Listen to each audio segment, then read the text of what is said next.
Bolcha Arash. Normally I'm welcoming people back to my bar, but we're at someone else's bar today. Sean McCain, bar owner, barman, Irish whiskey lover, and fellow dub, most importantly. That's correct, yes. So yeah, thanks for having us. Of course, more than happy. Yeah, welcome. So you own this wonderful place that we're sitting in. I do. How'd you end up here? I ended up here, mixed story. Came here for school and then just kept going, pretty much. Fell in love with the bar trade. I've been working in bars since I'm 16. I started in Kennedy's in Drumcondra. I probably shouldn't say this on tape because started Kennedy's in Drumcondra. Mick Kennedy was my hurling manager, and she gave me a job in there, pulling pints, and then went on to the Fina GAA club, pulling pints in there, and then I went to Mango's out in Portmarnock, and that was good fun. That's a name I remember. That was a good time. That was a nightclub. And then, of course, different gigs in Croke Park. You do your Christmas parties and you do your Aviva Stadium and the Six Nations and all of those things. But when I came here, then John Goulet from O'Casey's around the corner, he gave me a shot and made me work for it. And then I was with him for almost 4 years and great times, really good times. And then went from there to work in Barn 47, which is now called Hudson Den Haag South. Okay. Worked for a gentleman, Mark, who was my partner in this, and yeah, good times there as well. He opened my eyes to the capabilities of what hospitality can be. You understand? Like, it's not just pulling a pint and towel over the shoulder. Like, you know, he opened my eyes to how the actual business side of things run, and then and here we are together. Him and his cousin Paul seemed to take a shining to me and said, "Right, Sean, go and do your thing." And so it's still here. So no better than an Irish person to actually run an Irish pub. That was the whole selling point. They could see me as a barman in their big venue. We had like 400 seats, 500 seats a night. And I'd be doing the bar with maybe a runner. And you nearly need to be an octopus because it's like an island bar and you have everything behind you, front of you, everywhere around you, doing coffees and... That's how a good Irish barman is. Is that you're, one hand you're pulling a pint of Guinness out front and you're making a bottle over your shoulder. Exactly. You're talking to 3 different people. And you've got 3 orders on the go. Yeah, no, it's almost a craft on its own. It is. I think we do. We make the best. And so here, this is. You're obviously, we're in your place. Yes. Here at Sixpence Public House in Den Haag. How long have you been open? Opened in the 15th of November 2019. And it was fantastic. Really, really well. We had massive publicity. Of course, we opened under Shelby and had the whole PE Blindness team going on. And then it was at a sweet spot when I think season 5 had just finished and everybody was mad about it. And there were people traveling from Spain, from Belgium, people driving in one day down from Sweden to get a photograph in front of the Instagram wall. I didn't even know we had an Instagram wall. We had an Instagram the Instagram wall. And driving back again, like not even having a drink, having a cup of coffee. And we just Copenhagen. I remember one father and son drove from Copenhagen, came in. The son had a whiskey. The father had a soda water. They put their hats on, took a photo, said goodbye, and then drove back. Wow. Bananas. It was humbling and very, very... So you hit on something without even realising it. Yeah. And then, of course, COVID decided to knock on our door. Right, and then... So that would have been 4 or so months after you opened? Yeah, 14th of March. And it was unfortunate because it would have been my first Patrick's Day. And like I said, I had great times in O'Casey's, but I was the only Irish bar owner. So it was my time to, I'm going to show you what St. Patrick's can be. Put a stake in the ground, so to speak. Big time. Yeah. And we had major events sorted out. We had the Kosovo Tribunal were doing their host here. We had the embassy wanted to use this place. One woman was even flying a harp, €12,000 in insurance just to get the harp over here, to have that kind of level of musicians. And then the 11th, which was a Wednesday, everybody came in one after the other and all of the reservations just started to go. And then we realized, okay, this is a lot bigger than we thought. And then the Saturday, I called Mark and I said, I think naively, I volunteered to close for 2 weeks to let this die down. Well, it was only going to be 2 weeks. That was the cycle. And then it was, maybe another couple of weeks. Yeah. And then when did you reopen? May 29th. So that was 2.5 months. That was the first lockdown. Yeah. And then we had, I think, restrictions, so like 6 o'clock and predominantly food only. And then they opened it to 12. And then eventually we went to full hours, but we only got 2 weeks of full hours. Then back to 12, back to 10, back to 8. Okay. And then in that time, I got my hands on Thomas and Christian, who are, you know, they're just as, if not more important to this place than I am, because they are just remarkable. They work like I've never seen before. And they're young, they're 22 and 23, but they've got heads in them like 35-year-olds, you know, who've been doing this for 15, 20 years. So in that, they stuck around then the first lockdown, after this first lockdown, the second lockdown, they stuck around through the second lockdown and got to work. And so what were you doing to kind of keep the business going when you were Anything that we could. Okay. We started making limoncello, Ciao Bello, and the two boys have now turned it into a pretty decent business. We were doing limoncello, we were doing markets, we were doing Irish shoe in a bag, we were doing burgers, takeaway, anything that we could. Because obviously you've got, you know, The bar, you've got a kitchen. Yeah. And you've got staff. Yeah. and you want to keep them. Keep the staff as well. That's the main thing. You have to keep them interested. They said to me at the beginning of the second lockdown, they said, Sean, what do you want to do? Do you want us to go home and come back when you open up again? And I knew if I said yes, I'd never get them back. I said, lads, if you stick with me, I promise you, if you just stick with me in this second lockdown, we're going to do great things together. And that's what happened. Right. You know, that's fantastic. Yeah, good. So, we're here to talk about Irish whiskey, and You know, we'll get to your favourite in a few minutes, and we've a great selection behind us. So, your first experience of Irish whiskey is graduation night. I went to CUS on Leeson Street, and it was graduation night. And I was working in Kennedy's at the time, and I was astounded by the lads who used to do a pint and a little one. I didn't know what that was. So it's called a pint and a little one? A pint and a little one. So I didn't know it was a pint and a chaser. A pint and a chaser, yeah. Or else they're a pint and a baby Jemmy or something. Yeah. And even though you asked for a baby Jemmy, they'd want powers or something. It was, what's going on here? So, and of course, first pint after graduation, I walked in with all the boys from school and the teachers and taking their Billy Big bollocks and that stuff. Give me a pint and a little one. And the barman looks at me and goes, are you sure you want that? Like, I'm 18, like, and I didn't want it. And I learned the next day that I really didn't want it. I wasn't ready for it. But then after that, of course, years later, just looking at what different whiskies are. My uncle, my father's sister's husband, he's mad into his whiskey. He has remarkable collections at home. And he just started just saying what this is and what that is. And I was thinking, okay, it may be something. And you mentioned to me that he worked at Middleton. His uncle or his father were the gatekeeper at Middleton. Okay. So he had the full Middleton collection from bottle 1 right up to, I don't think he has 2020 yet, because I think COVID put a spanner in the works for that. Okay. But I know he has from the first one all the way up. And so are you in the will, or, you know, are you your name against those bottles? I don't think so, no. I think, let's see how well the bar does. Maybe he contributes it as a gift, or I buy it from him, but his own two boys are also big whiskey lovers. Okay. So you mentioned there, you know, when you graduated from CUS, that, you know, a pint and a little one. I wouldn't have drunk whiskey back in my late teens or early 20s either. Just, I think it's something you come to as you get older. Is that a fair comment? It's a fair comment, but I've always been a bit of an old soul. Like, I'm only 33, you know, but I mean, when I was 21, my dad would tell me, you need to start dressing your age, stop wearing my clothes. You know what I mean? Okay. So I've always kind of been a few years ahead in those kind of things when, like, most of my friends here are minimum 10 years older than me. You know, I've got a handful of friends that are around the same age and that, but me and my brother, who also lives here in The Hague, he lives in Holland. Most of our friends are much older than us. You know, they're in their 40s, their 50s, their 60s. So is there a whiskey drinking culture here? So, okay. Yeah, there's one good customer here, Dennis O'Donovan, and I'm happy I'm going to call you out, Dennis. But he only comes in on a Friday, and he has a couple of pints and he doesn't go mad, and then every Friday he treats himself to one. From the top shelf? From the top shelf. Okay. He'd have one decent one. He'd have 2-3 pints and say, what am I going to have tonight? And then, of course, then the challenge is you have to sell it to him, you know. You call you out and ask you to sell it. So then you're saying, well, I have this and I have that. I have a Keeling's pineapple rum cask up there. That was the last one that he had, and he absolutely loved it. You have a lot of the lads who are in that age bracket that I just described, who are friends that also, they would come in and have a whiskey. And this place kind of made whiskey fun for them when they started seeing all of the bottles on the counter and like, what's that and what's that? So then we started a whiskey culture then almost in The Hague.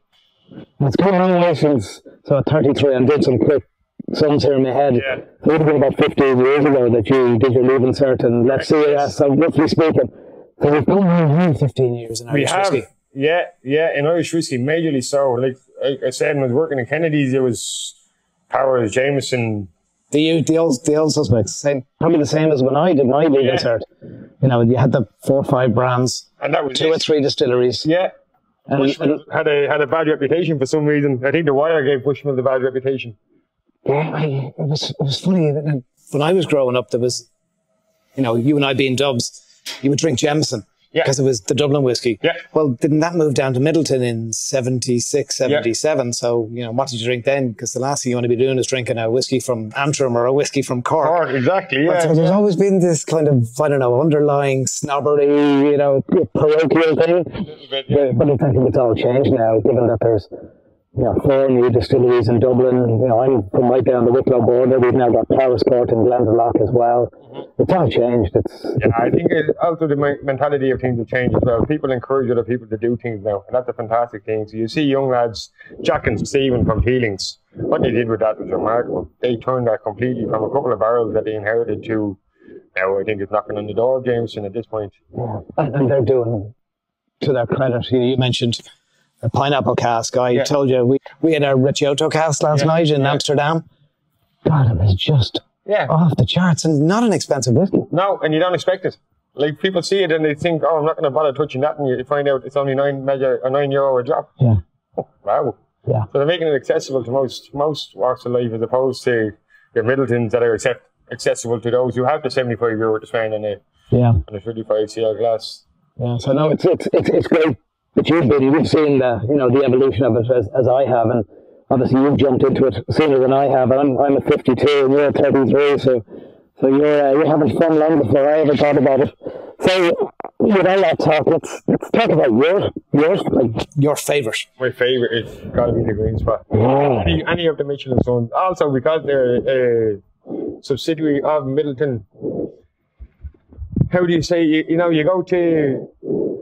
The Mercedes, if you want Mercedes, you go to Mercedes. You want BMW, you go to BMW. And that's how you can look at your Bushmill and you can look at your Middletons. But I think this is almost like a Tesla. It's going to be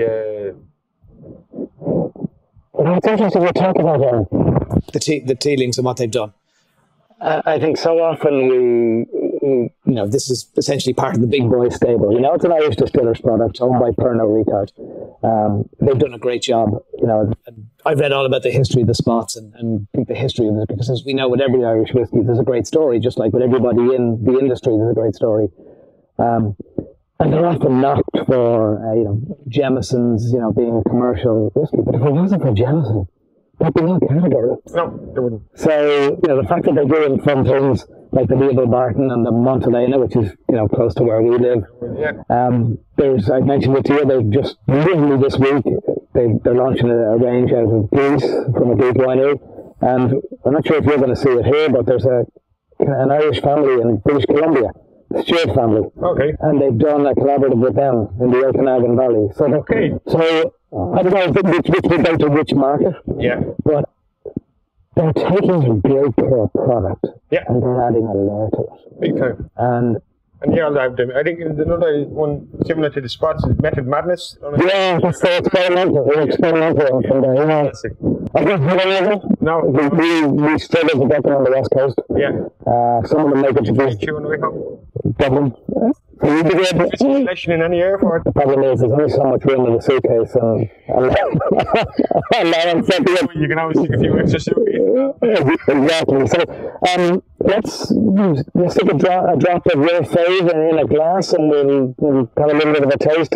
So obviously this is how you present the whiskey here. Yeah. At Sixpence Public House. Ice, water, neat. How do you drink yours? I actually normally, if I have it in a tumbler with 1 cube. Oh, 1 cube, man. But I'm not going to do it full measure because I still have work to do today. So we're doing a neat. You're a 1 cube, man. Would it be this size cube or a bigger cube? A smaller cube. I tend to hold it until the cube will start to drop. I like it cold and I don't like it too hard. Yeah. And the book, I think it's called the History of Whiskey or something, but in the first couple of pages, the writer basically says there's no right and wrong way to drink whiskey. Drink it as you like it. You like it with cola, drink it with cola. You like it with ice, drink it with ice. Yeah. So whatever way you want to enjoy it. Yeah. So who's not your favourite? We should say Sláinte. Sláinte. Yeah. So what do you think about this? Yeah, it's just a classic play, and we're down to the bottom of this bottle, so it's really opened up. Yeah. We didn't go long now. That's about a week on the shelf, and that tends to be one of our quickest sellers as well. So a week on the shelf is 50 bottles a year, give or take, and probably around St. Patrick should be selling more. You're selling a bit more, Christmas especially. Okay. Because it's that one step above you, Jameson, that you can, you can justify spending a few bob extra for it. Yeah. It's not crazy. It's not like Middleton. It's not like Jameson 18-year-old Bow Street, but it's up there. And you do whiskey flights here?